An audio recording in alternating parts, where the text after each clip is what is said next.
विषयभूषण भो साम्ब सदा शिव शम्भो शङ्कर शरणं मे तव चरणयुगम्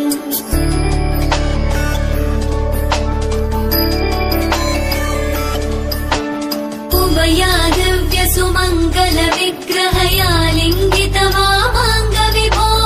साम्ब सदा शिव शम्भो शङ्कर शरणं मे तव चरणयुगम् दूरीकुरु मामज्ञमनाथम् दूरीकुरु मे दुरितं भो साम्ब सदा शिव शम्भो शङ्कर शरणं मे तव चरणयुगम्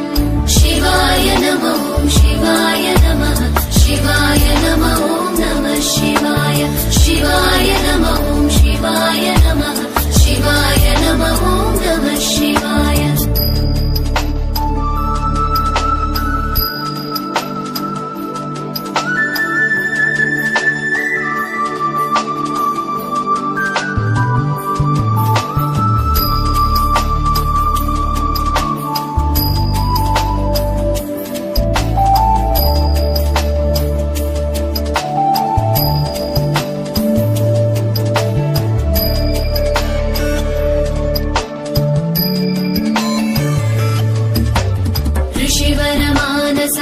सचराचर जनन स्थितिलय कारण भो साम्ब सदा शिव शम्भो शङ्कर शरणं मे तव चरणयुगम्